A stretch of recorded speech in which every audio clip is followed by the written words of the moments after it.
What's up, everybody? Welcome back. Happy Skews Day to you. It's June 6th, 2023. I'm Trey Crowder, and that is not Mark Agee. Mark's fine. He'll be all right. He had a medical thing come up, but it's not an emergency. He just could not make it. So, look, in his place, I know you're thrilled. We're thrilled to welcome back the chief Georgia correspondent, the show himself, Mr. Corey Ryan Forrester. What's up, buddy? Hello, everyone, and I'm so sorry. Here I am. I'm excited to be here, Trey.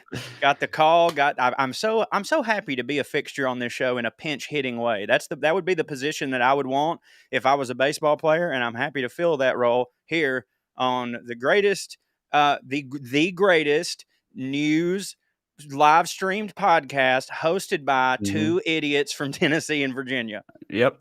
Number one. I do think we are number one. Yep. Yeah, might be some challengers in the near future, but we holding the belt for now. No, I mean I'm thrilled that you are on deck in that capacity. Since me and Mark have to, I think one of the worst, us making this live, so hell stupid, of a thing, hell of a thing. I knew as soon as you did it.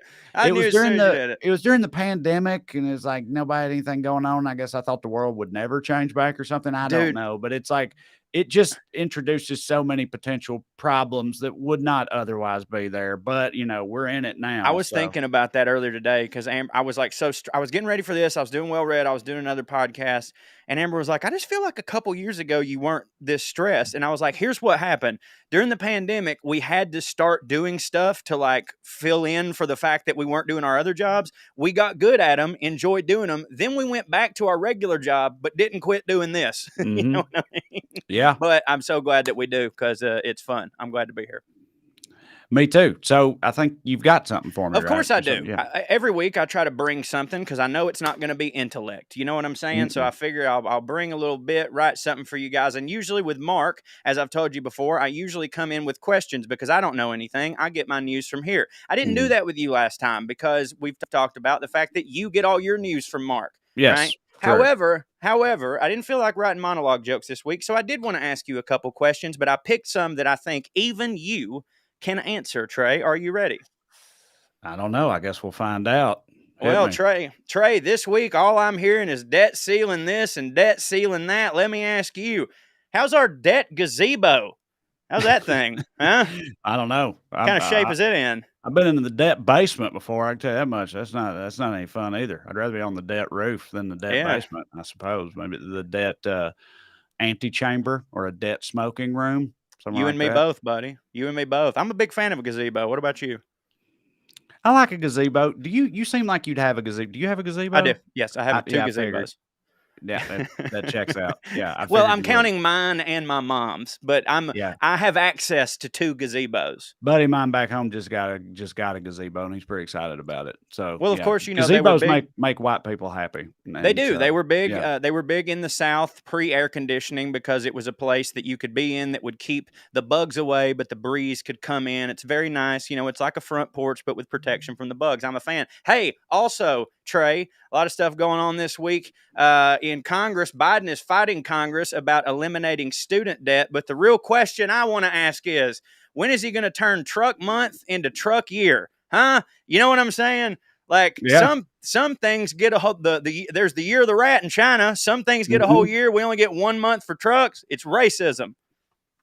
Yeah. Well, I mean, it is only fair, though. We got, Pride Month, Black History Month, whatever, and also Truck Month. Although you'll see a little later in the show, the two things are becoming conflated, but we'll get into that later on. Man, I hadn't heard anything about that at all. You'll see later on. Not been on the news at all.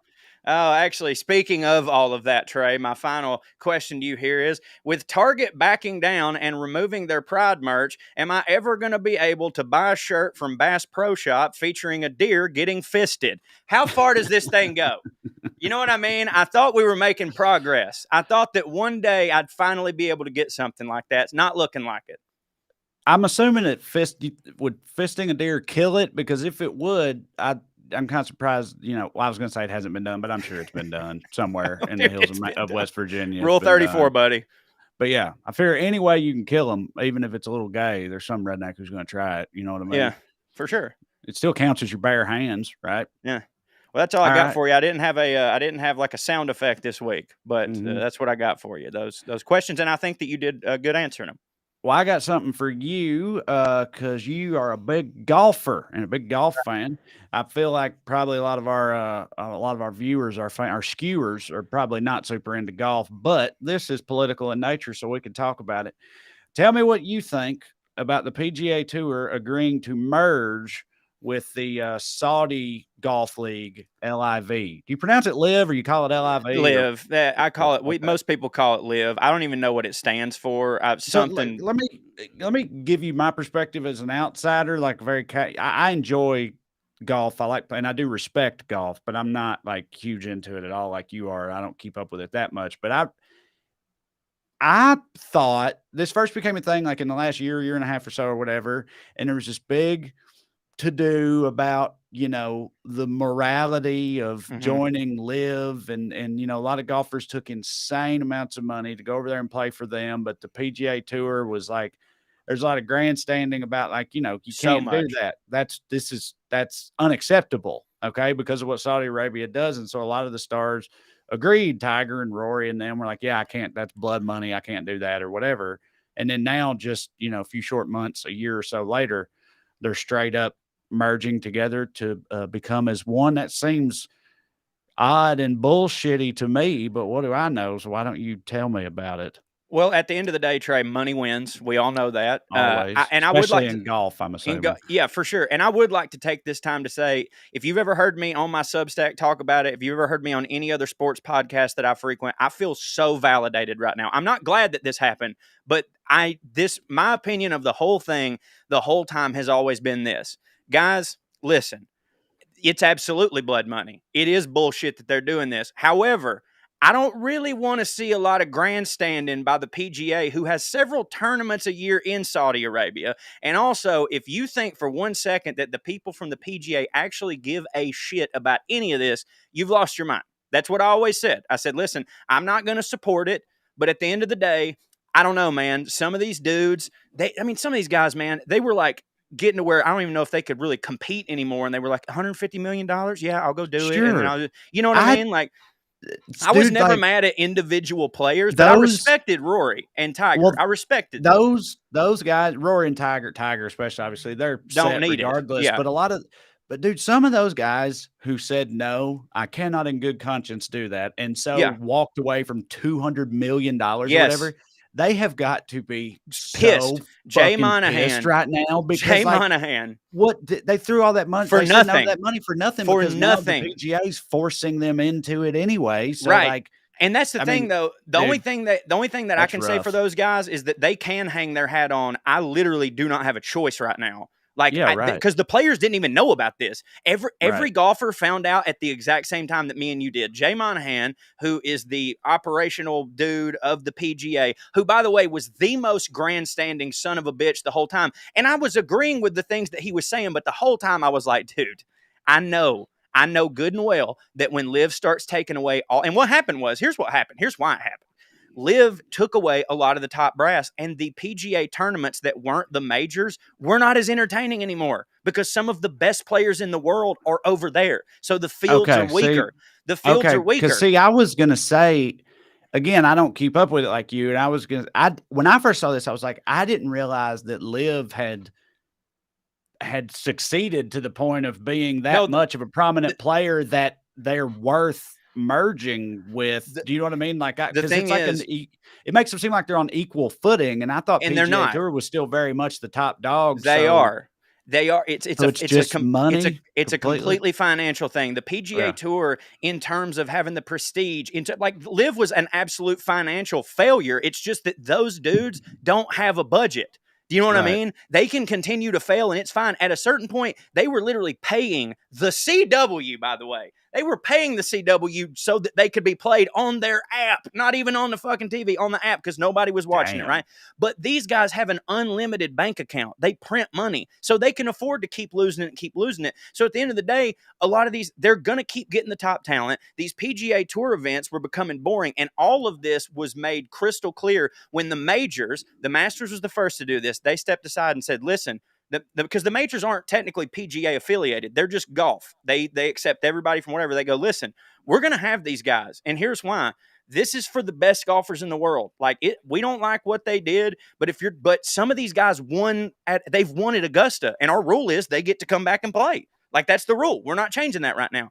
And then Liv comes back and has like fucking 5 dudes in the top 10. Phil, the 50-something-year-old, gets really close to winning it. Then Brooks Koepka comes and wins the PGA. Brooks Koepka looks the best out of all this. He took all the money, and he straight up said, and I used to not like him when he first went, but he straight up said, when he got his game back, he said, I will be honest with you. If I knew that I was going to be able to get my game back, because he had a hurt back, a lot of stuff was going on. He goes, I don't think I would have gone. He said, I was facing a point where I didn't know if I could compete with these guys anymore. And I didn't know if I was going to be able to earn that money. So when I saw this money, I thought, my God, man, my kids will be fine. And it doesn't matter if I win. And he said, if I knew I was going to be able to get back to form, I'd have stayed on the PGA. Now he gets to do that. And he got the $150 million and he won the PGA tournament. So here's the deal. Fuck the blood money. Screw the Saudis. They did 9/11. But it's just showing Jay Monahan and the PGA's true colors, where the only thing that they had to offer was grandstanding on morality. Do you know what I mean? They couldn't offer these people any more money. They go, hey, do the right thing. When they didn't even fucking believe it to begin with. That's just the only card they had to play to keep somebody like Rory there. And now, if I'm Rory, I'm going back and going, hey, buddy, I don't know if I'm going to play a full schedule next year unless you make me whole. Because now that y'all are fucking merged, I turned down this shit for you. There's a lot of middle of the road guys that turn down so much life-changing, I don't ever have to work again money, so that we could show our loyalty to this tour who don't give a fuck about America or are as patriotic as they think. So I feel very vindicated because I knew all that shit to begin with. For the drama of golf, I'm super excited. Morally, you know what I mean? Yeah. Yeah, well, I sure did think it was wild from my position of ignorance. You don't know, like, because from where I'm sitting, someone who's fully immersed in golf media, this is the biggest thing that's ever this is the biggest thing that's ever happened in my sports life. But like somebody said it on Foreplay today, honestly, this is the most shocking news since Kobe died. And if you're in the golf world, it is. I know that sounds stupid to you, but like if you're in the golf world, if you've been following this drama for the better part of 2 years, I can't fucking believe that this happened. This is mind blowing. But yeah, that's how I feel about it. And I'll probably get some shit for that, but that's fine. It's pretty wild. Speaking of can't believe this happened, that's not really true. I can believe it. Biden and the Republicans did reach an agreement, finally, a compromise on the debt ceiling calamity.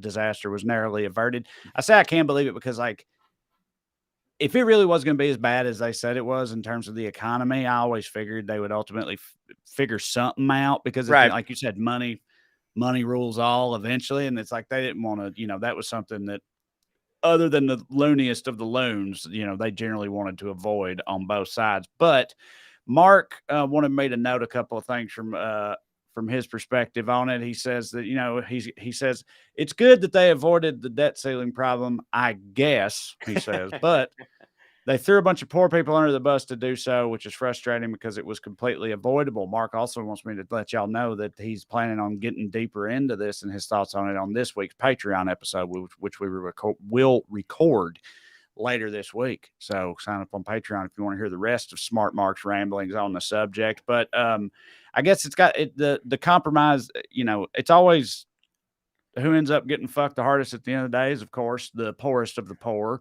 because, they're the easiest targets, and also it makes Republicans dick hard to. Well, and also who's always having to do the compromising every single fucking time. Every time somebody reaches across the aisle, it's a certain political party. I won't say which one, but and you talk about being pragmatic all the time.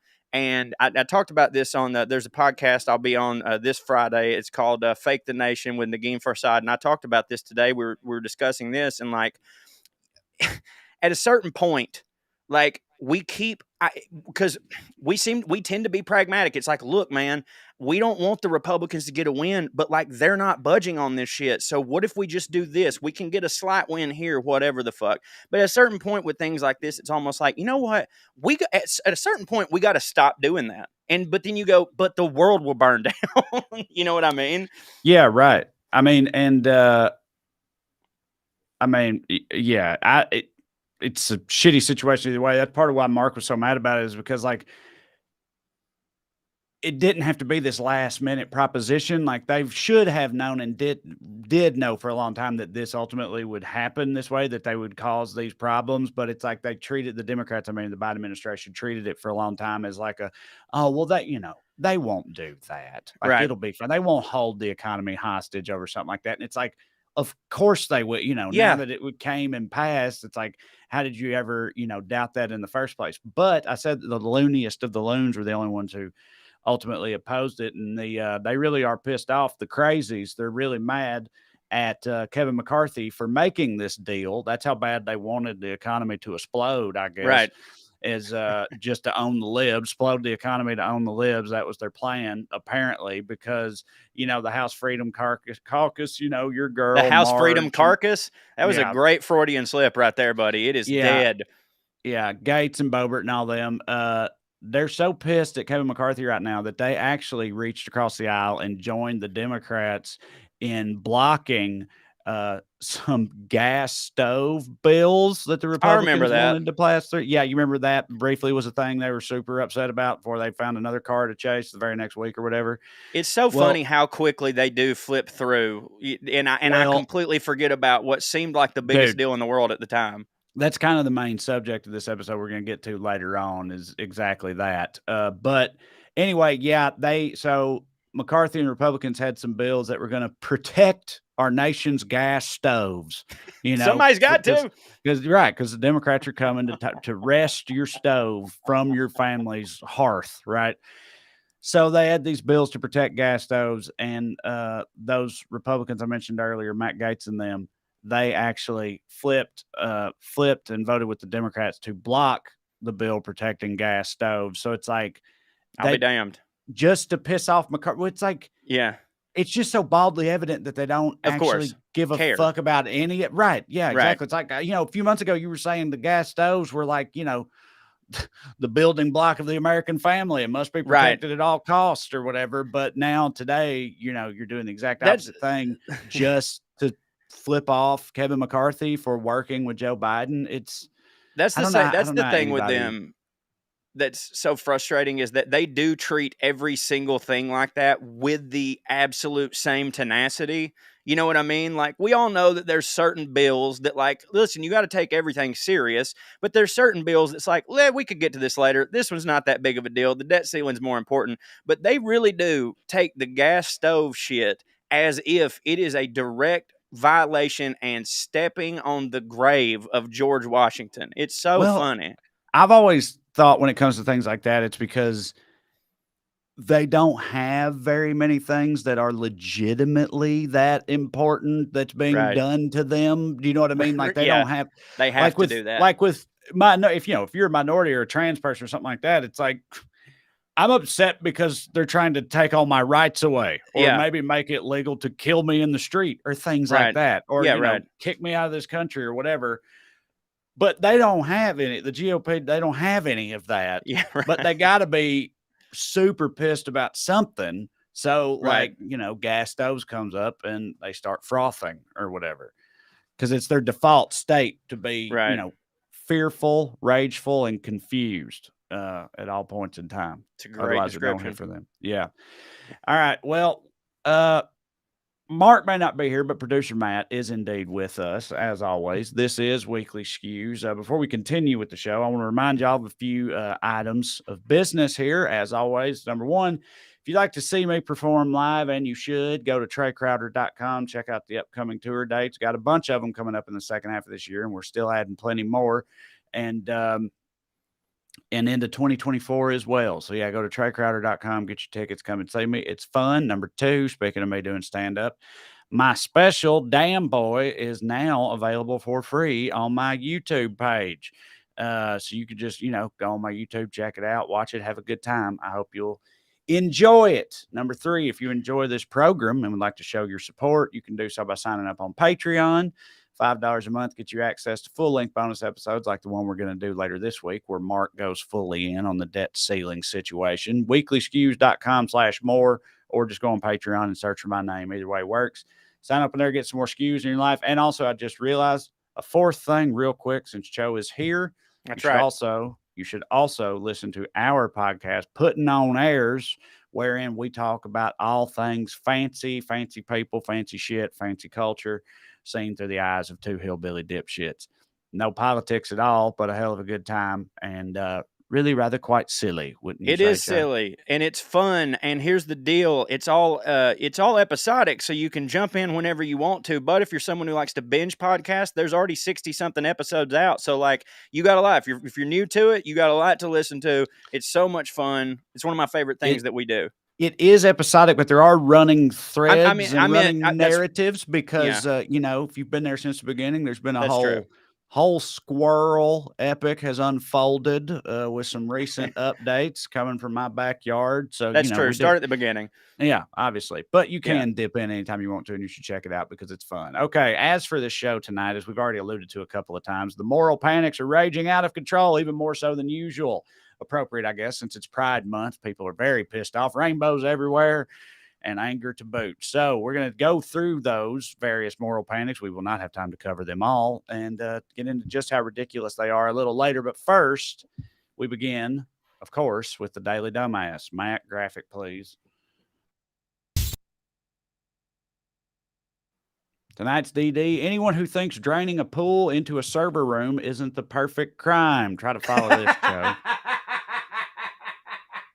And what I am learning and have confirmed is that one of the things prosecutors are inquiring about is that there was a flood at Mar-a-Lago back October. Specifically, one of the men, a maintenance worker who was captured on some of this video surveillance tape, helping to move some of the boxes in and out of that storage room. He drained the pool at Mar-a-Lago in October. And when that happened, it flooded a room, and that room had IT equipment in it that had surveillance footage. And so we don't know, and it's not clear if prosecutors believe that this flood was intentional. It could have been a mistake, but it is one of these things that adds into this constellation of things that just are suspicious to prosecutors, have raised questions. And we do know, too, that prosecutors have received some testimony and some answers about what happened there. And some of the testimony is that the video surveillance system wasn't damaged in this flood.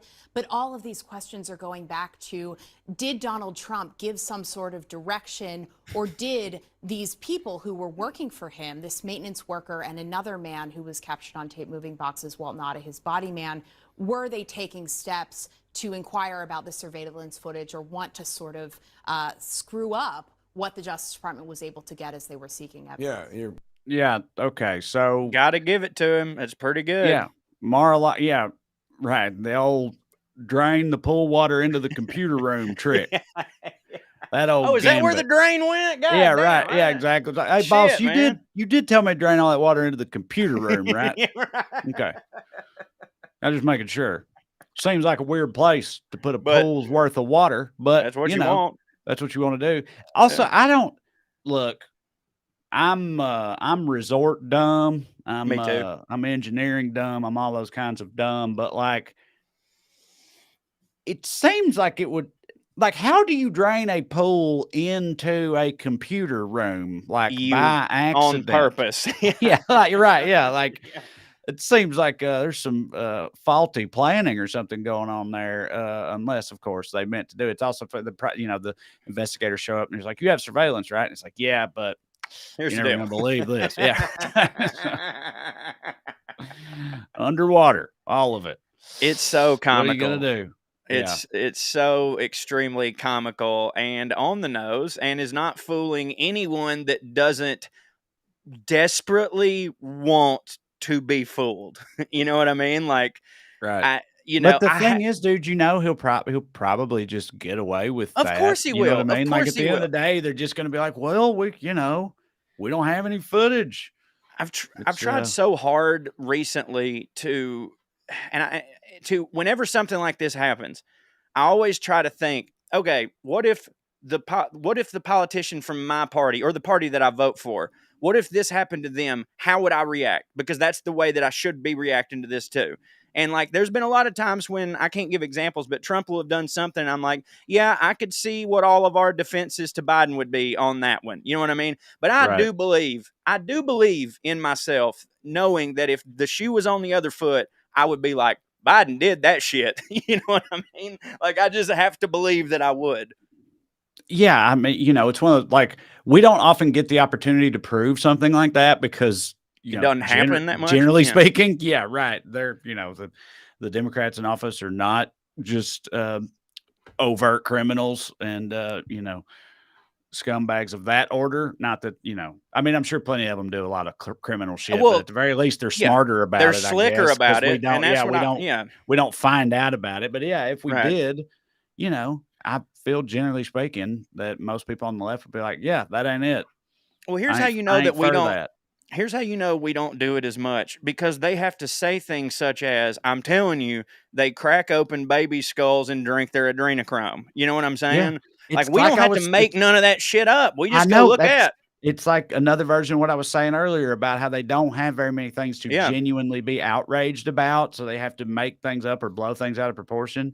Yeah. Same thing there. Like there's not a lot for them to actually latch onto. So they just make up crazy shit. Speaking of his classified documents, though, apparently there's at least one classified document that it seems hasn't been found but should exist. So it's maybe still missing, because there's an interview with Trump from 2021 where he references, he talks at length about this classified document he has, right?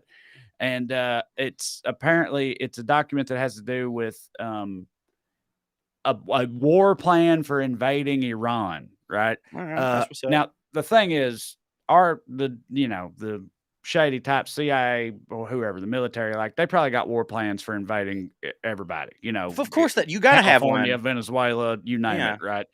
So it doesn't mean all that much that it just exists in the first place. But Mark noted in the outline, that type of document is something that, say, for example, Saudi Arabia might be interested in purchasing or whatever. Also, they did happen to send $2 billion to his, son-in-law at a certain he point loves in time. golf. Not saying anything, just connecting some dots there. But in this, so Trump's key defense, and this is so Trumpy to me, but like his key defense with all this classified document stuff is they're not actually classified, because he, as president, could declassify them just by thinking about it in his brain.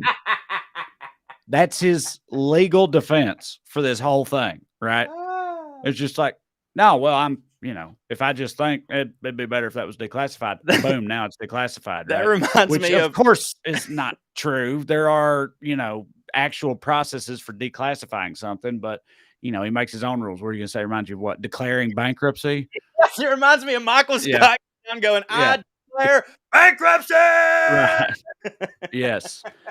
But so with that in mind, in this interview from 2021 where he talks about this classified document he says something effective, I would show it to you, but I can't because it's classified.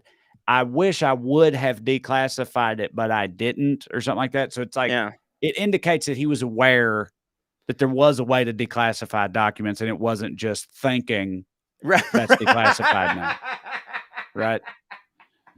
So it seems to imply that he did know that, but I'm so again, jealous. How much of it will ever matter? Who knows? We'll see. You ever just get jealous as shit of people from other countries who get to enjoy all of this without having to live through it? Like, I want to laugh at this motherfucker so bad, but then I start to, and I'm like, oh, this really affects our lives. And like somebody from Australia, I mean, it's still, listen, if America does some wild shit, it affects the whole world, but you get what I'm saying. That's what I was about to say.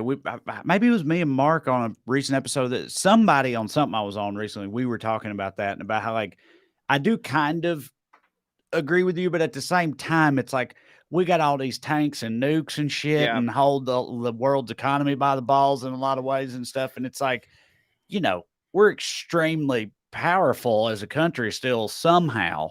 And so I would think it's got to be pretty disconcerting. Like I used to always wonder, like, why do these other countries keep up with us and care? Because I was like, Belgium, we don't know what the fuck Belgium's doing. We barely even know Belgium exists. Do they have a king? I don't know. Probably. Like who gives a fuck? That's how Americans are. But the rest of the world, a lot of them kind of pay attention to us. But like, because we might fuck some shit up. Recent years have sort of shown me, like, okay, actually, I guess I kind of get Yeah, it. I totally. probably would do that too. Yeah, but I because- mean, I'm just saying, like, I don't think Australia is in jeopardy of Trump nuking them. You know what I mean? I feel like they're a pretty Right. safe country to be like, all right, it's just entertainment, isn't it? Well, but the other thing though about that is like Australia, I think is a good example because I know they've had some of this. Like we now, maybe we always did, but now especially we like export that brand of stupidity Oh, good. to the rest of the world. Do you know what I mean? So it's like, Yeah. so if you're watching in Australia and we start doing some crazy shit, you got to be thinking we're going to have some of that crazy shit soon. Not on the same level, but like during COVID and stuff, they had all kinds of Right. big, crazy, They those are lockdown the protests and rednecks, shit. The Yeah. rednecks of the Western world which hits outside for of me. America. Yeah. Love right. you, Australia. Yeah. All right. Our first honorable mention for Daily Dumbass is anybody who doesn't think Trump is scribbling Don Hart's Ron on all of his trapper keepers. You're going to love this, I think. Hit it, Matt. Every time Ron DeSantis blinks, Trump has a statement at Truth Social. We are way past dude code violations, frankly into homoerotic territory for one guy to be stalking another man and his actions this much. You just cannot be hetero unless you're a sociopath. You cannot be hetero and be this obsessed, all right, with another man. Is there a in his special machinations? You just can't do it. Is there a okay? special All right, that's dispensation good, during Matt. practice? That's so funny. He's either a sociopath or a queer. I can't decide. Yeah. God damn. So apparently because Donald Trump talks shit about Ron DeSantis, he's gay for him. Then he been gay.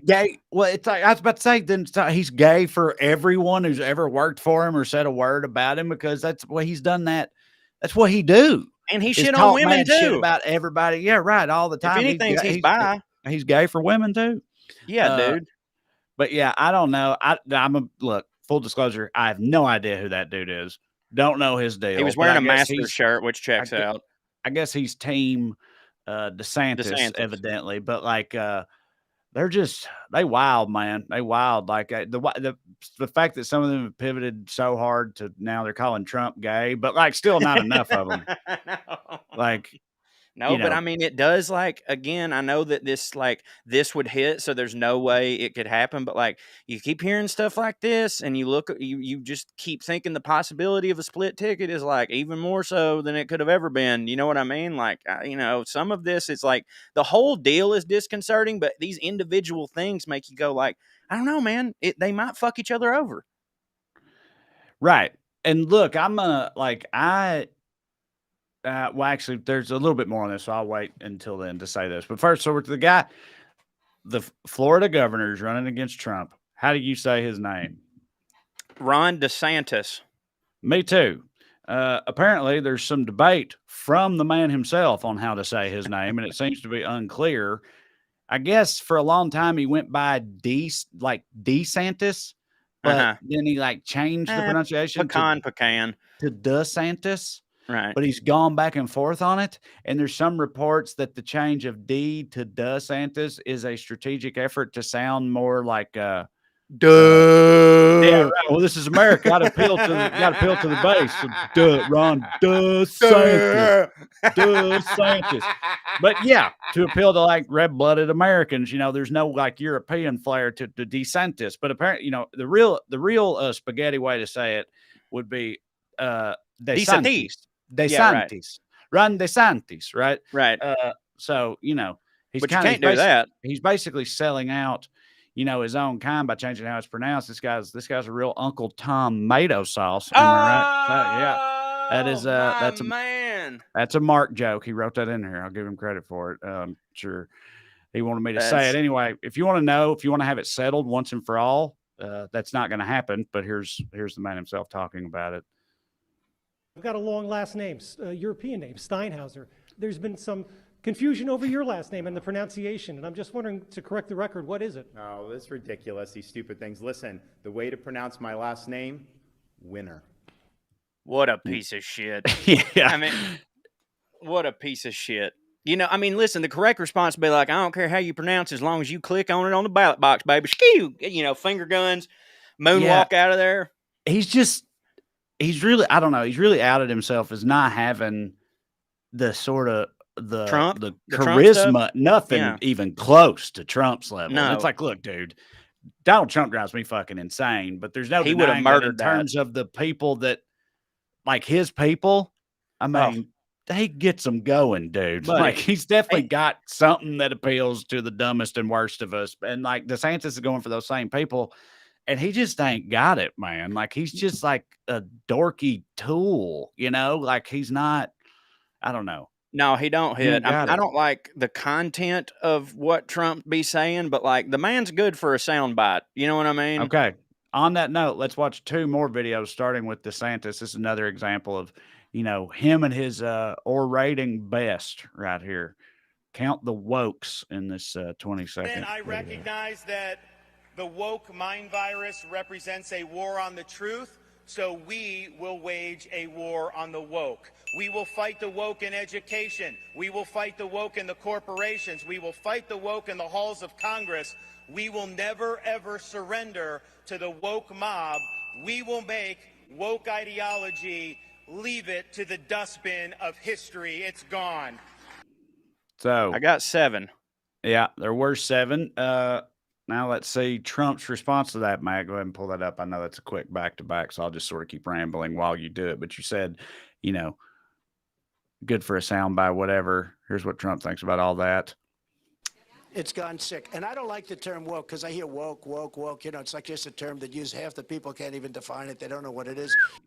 It's gone sick. And I How don't about it's like that What? there's a famous Onion famous Onion headline. It's like, terrible news, the worst person you know just made a really good point, you know, or whatever. And it's like, He you does know, that when sometimes. he does. Well, it's like, that's what, and this is what I almost said earlier, but I wanted to get to this point before I brought it up. And it's like, listen, preface this by saying I cannot stress enough how much Donald Trump does not hit for me. And I do not want, like, he was an existential crisis as a president. And if he gets in there again, Lord God, we're all so fucked. And I do not want to see that happen. But when he's aimed specifically at Ron DeSantis, right? Oh yeah. Like, he been spitting something like when it's just those two, just 2 people you both hate going at it, and one of them just getting their ass whipped in the extent that DeSantis is, in the entertaining fashion that Trump is, you know, good for in that way. It's like, I mean, I'm kind of here for it. I'm not, and we're just now getting started too, dude. Oh yeah, dude. Man, when they get to the debates and shit, my God, Trump's a fourth quarter team. You know what I mean? Yeah, Like, he really, dude, obviously this is a joke, but I was telling you in the thread the other day, I was like, dude, listen, if Trump keeps going at DeSantis like this and all of the dipshits from where I live turn into huge DeSantis fans instead, I almost feel like walking around the grocery store in a goddamn red MAGA hat. You know what I mean? Because, like, just to fucking piss everybody off. But, like, yeah, I mean, dude, like you said, like, again, at the end of the day, it's dangerous. At the end of the day, I wish it wasn't happening. But if you only care about quality sound bites and television, this about to be some shit, boy. Yeah.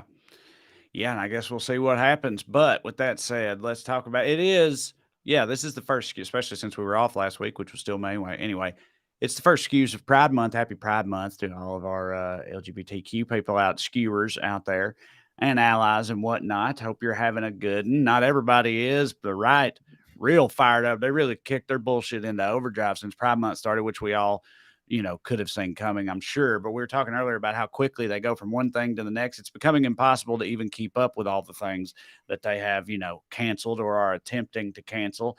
You know, the fuck your feelings crowd got a serious hard on for being triggered and, you know, and cancel culture, it would seem. And they're really fired up about it now.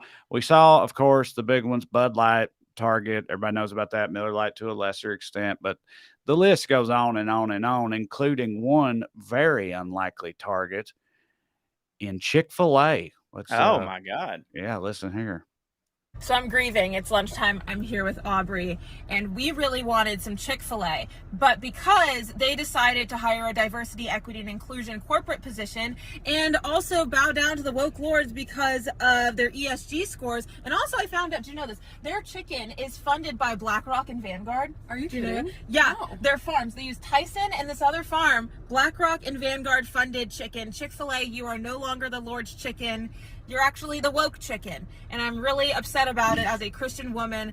All we wanted was some good fried chicken. So now we're going to go All to right. Cane's. We're going That's to try enough. it out. Once again, You are no I am longer vindicated, baby. I'm Yeah. vindicated. You are no longer the Lord's chicken. You're the woke Spike chicken. Morgan Thusly. And yeah. Aubrey. Don't forget Aubrey. Don't forget Aubrey.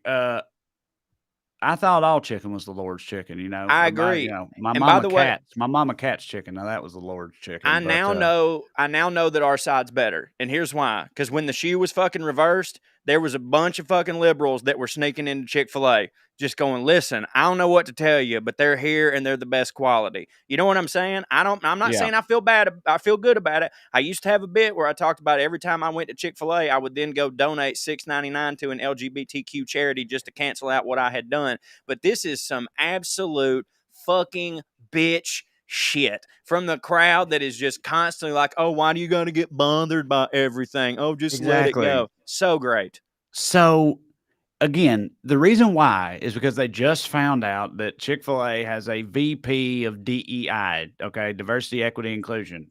For one thing, that guy has been in that job since at least 2021, right? So he's been there for 2 years. They just found out about it. Now they're pissed off.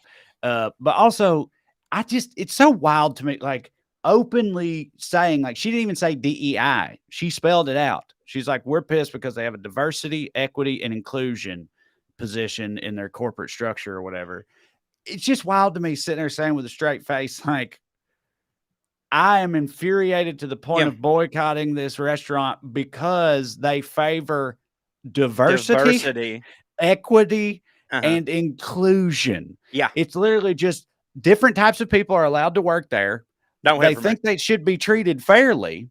Yep. And that they should be welcomed equally as all types of people. And that is completely untenable to me. That's a wild thing to say out loud and in public, in my opinion. Because it's like, you're just 100%. That's just saying, like, we don't want different people. Racism would, like, racism hits for me, you know, segregation. That was what's up. We need to go back to that. Like, that's basically what you're saying. And they just do it with a straight face. It doesn't bother them at all. And by the way, once again, I must say to any of those people on Aubrey's side that might just have stumbled past this link, what Aubrey and Morgan are actually getting mad at, I know this is going to sound crazy to you, it's capitalism. It's capitalism. It's fucking capitalism. Chick-fil-A only did that because after fucking years probably of polling and market research, they determined that for their bottom line, this would be in their best interest. Capitalism, capitalism, capitalism. If you want to worship it all the fucking way, baby.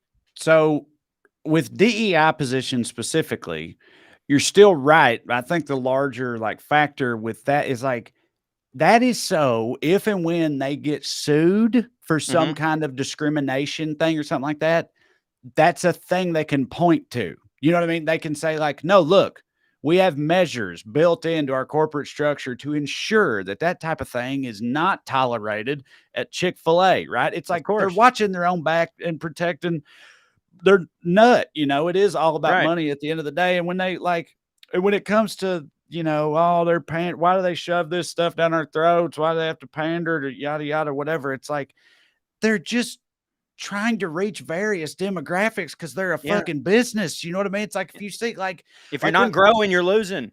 Right. So when beer commercials do the, you know, the titty ads, which, you know, great, love them. Hallmark of my childhood, the titty ads. Right? But it's like, they were coming for a specific demographic, right? Right. They got that demographic pretty well locked down. Now it's time to target other demographics. That's just how business works, but they just lose their minds and also shoving it down their throats. It's like, this isn't targeted at you. It's not even for you. Like they don't even want you to see it. Right. Like it's not being shoved down your throat. They're not even making it for you. It's to appeal to other types of people, but you. You're going out of your way to find it and be mad at it. Like you're shoving it down your own throat. You like choking on the big dick of progress, apparently, because it, you know, then makes you throw up, which hits for you. I don't know how my metaphor's doing there, but you know what I'm saying. Like crushing me. And the cognitive dissonance too, about the narrative on their side of always saying things like, oh, transsexuals and gay people and black people, they just want a handout and they don't actually want to work and blah, blah, blah. Oh, wait a minute. They're trying to get jobs at places. Boo. I don't want that. You know what I'm saying? Like, they just can't, they talk out of both sides of their mouth because, as you said, the dick of capitalism is directly in the middle of their mouth. Yeah. So it's not just Chick-fil-A. Mark, we're going to skip the Laura and Grimm thing because I feel like we kind of just talked about a lot of Mark, what we do there. Sorry, Matt, my bad. Oh, okay. Producer Matt, we're going to skip that one. Here's what I mentioned earlier. We talked about Truck Month, Pride Month. I said they're becoming conflated. Check this out. Let's watch it. This is look what Ford's up to. That's right. Not just Chick-fil-A. They're coming for Ford too now. This was the most disturbing video I've seen to date. You want to attack the American male, heterosexual male? This is how you do it.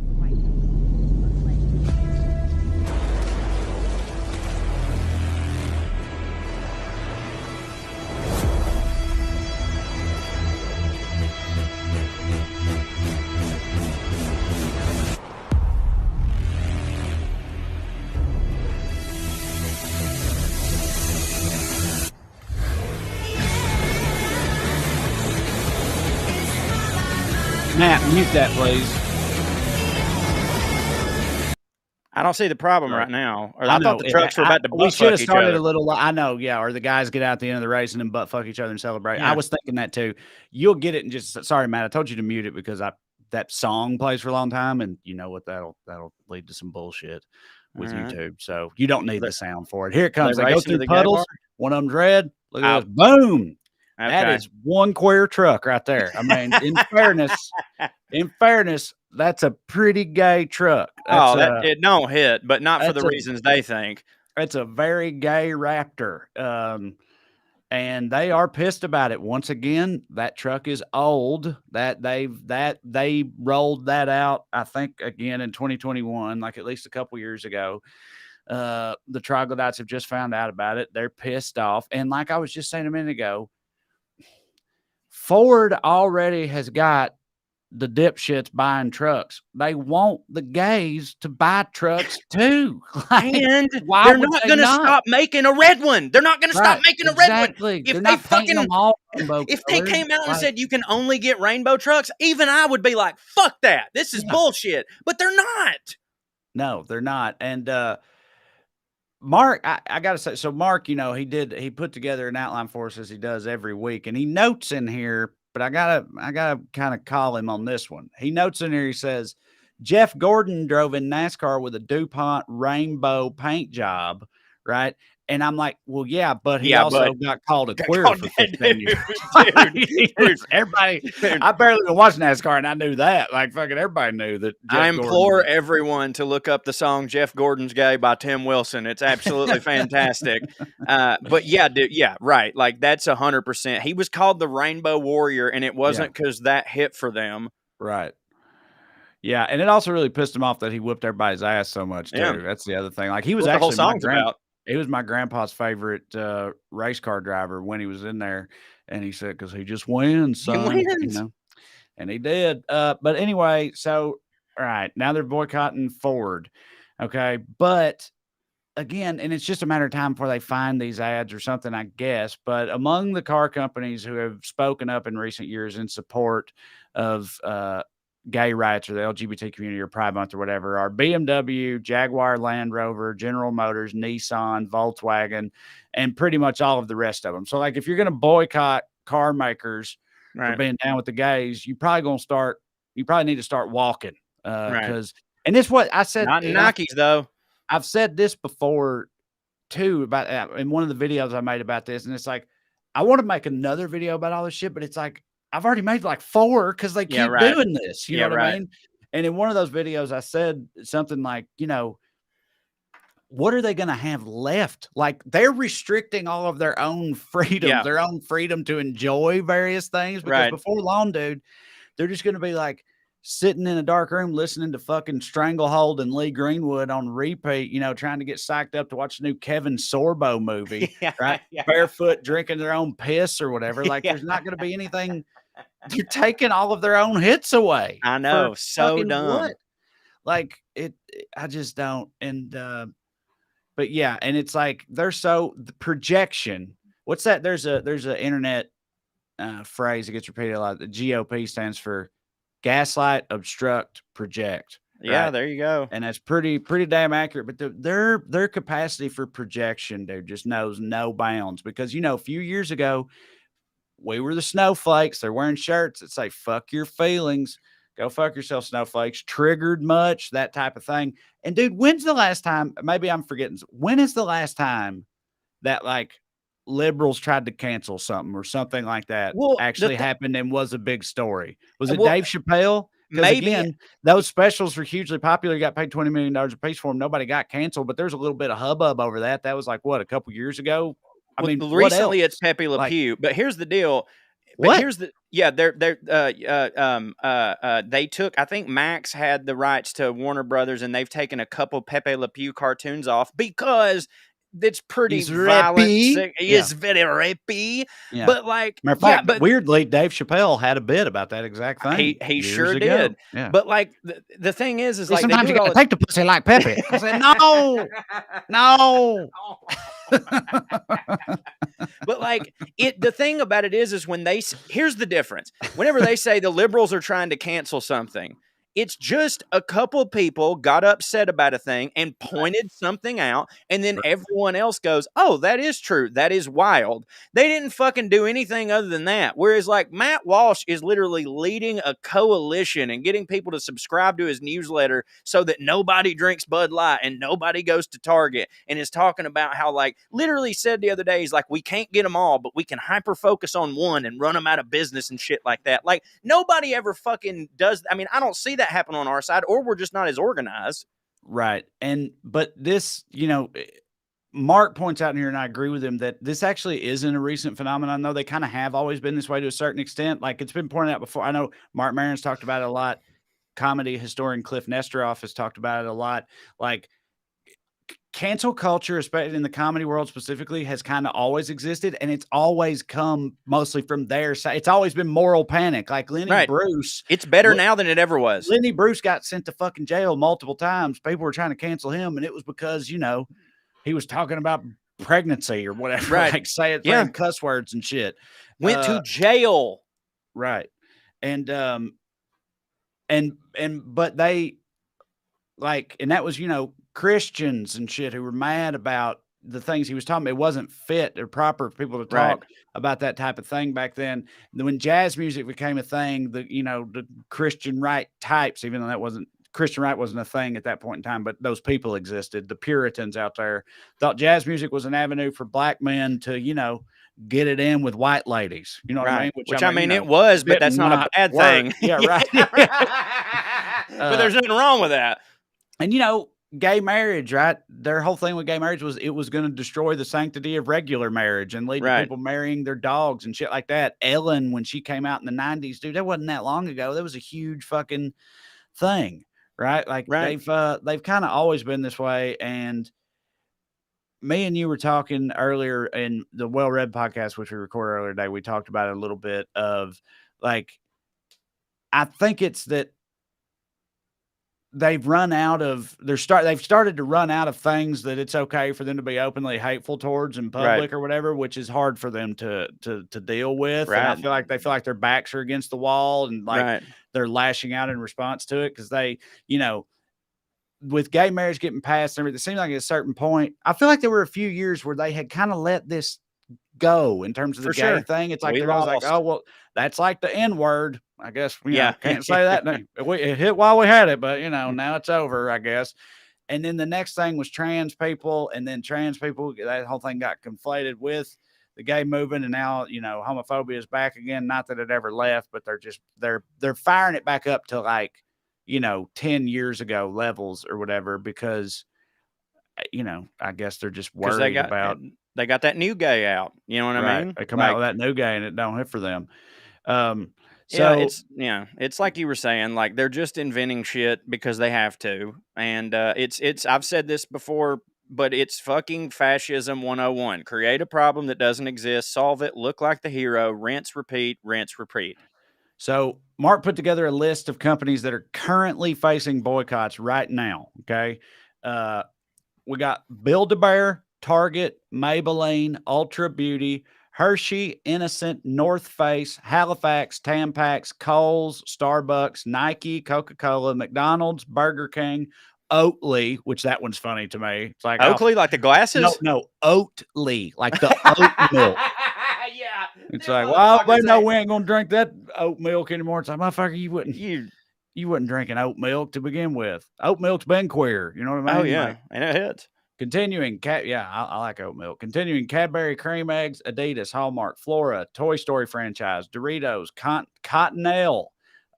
Wiping your ass is woke now, I get, because Cottonelle made a 15 How long you second do it, you know? Yeah, don't enjoy it. Britney Spears, they're mad at her. PetSmart, because PetSmart made a lizard shirt with a rainbow on it. Like rainbow lizards are rainbows sometimes. Primark, Walgreens, Disney, the Lego Batman movie, PayPal, Allstate, Wells Fargo, the Chicago White Sox, JP Morgan, apparently. What? Firefox, the web company, because the CEO of Firefox came out as being against gay marriage, and then the board complained about it and disciplined him for it. So it's like they're trying to put one of their own out of business because he works with other people. You know, I don't know. Just try to make it make sense. The Mail, trying to cancel the Mail. But the Mail hits. Mail does hit. We've always said it. But yeah, they're trying to cancel the Mail because they made Harvey Milk stamps. Fuck out of here. Yeah. Home Depot, IKEA, and Walmart, and also Lego. Lego specifically because some adults built some gay shit with Legos, but Lego didn't do it. But just because Lego makes all the colors and they can be arranged in a gay fashion, that means Lego's got to go, apparently. Like, I don't even fucking know. And Mark notes in here, I want to make sure I read this to you. He says, even if you ban the Lego, you know, the gay stuff, you will never be able to stop teenagers and Corey from doing things like this. Matt, put that. You goddamn right, baby. You goddamn right. I've been talking about wanting to get into Legos now that I have a kid. I'm so excited. It's awesome. That's one of the best. Because I loved it as a kid. The thing I'll tell you about it is, like, before you know it, you will have more Legos. And, you know, first they're like, good. You fill up a whole goddamn drawer. They all get pulled apart. Like, you know what I mean? Like, they're all mixed together. It becomes impossible to fucking, but I mean, they rule. We was a big Lego family. When you hear all this, when you hear it put one after one after one after one after another on that list, is there not a part of you that gets some sort of sense of kind of relief when you're just like, dude, there's no way they can do this. You know what I mean? Like, it's so ridiculous that spend all your fucking time doing that shit. We'll go win the election. You know what I mean? Absolutely. Like, that's how I feel.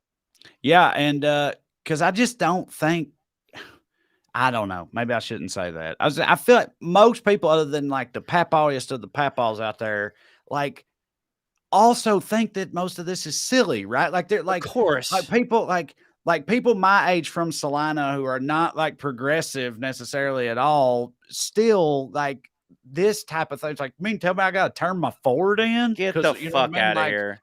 I just don't think most people are down with it. No, I think that most people, and some of these most people probably also don't, not most of them, but some of these most people don't necessarily agree with the gay lifestyle or whatever you want to call it. But I think that most of them are like, I work fucking 10 hours a day. I ain't got time for this shit. All right? I don't care. Y'all fix the fucking debt ceiling. Give me my fucking job back. I do that. It's just that that's not interesting to put on news. You know what I'm saying? But I don't think most people care. There's so many people, especially on my wife's side of the family. It's also like, because like the right wing media, like, they're in the pocket of the people who are fucking regular people over. Do you know what I mean? Like, their boss is fucking Rupert Murdoch. You know what I'm saying? Like, they're not gonna push the message, you're being fucked over by rich people. They're not ever gonna do that, even though that is the case. And that's the type of shit that most people should be worried about, instead of, you know, Mr. Potato Head's dick and all this other stuff. Agreed. All right. Well, that's we made it once again. We did. Always a pleasure. Thanks for joining us. But what do you got that you want to tell people about? Oh, well, as always, please listen to Putting on Airs with me and Trey. It's my favorite thing that I do all week. I really look forward to it. It's so much fun. And also, as you know, if you want more stuff from me, you can go to parttimefunnyman.com. That is my Substack. That is where I do bonus podcasts. I write essays. It's just a whole lot of fun, silly stuff. You can subscribe for $5 a month. I would really appreciate that. But if you can't afford it, I'd still do all the other stuff for free. So you can just sign up for whatever. But if you can afford it, I really would appreciate that. It's a lot of fun. Parttimefunnyman.com. Hell yeah. Lastly, for me, try to make it quick. TreyCrowder.com for tickets to the shows. Also, there should be a link to my special on the top of the website. So just go to TreyCrowder.com for one shop stopping. And you go to weeklyskews.com/more or go on Patreon, look us up, and get some bonus episodes like the one we're going to do later this week. $5 a month, you get a whole archive of bonus skews we've already done and 2 new ones a month. So we hope you'll think about it. And we thank you for joining us. And we'll be back next Tuesday. So you love you. Bye.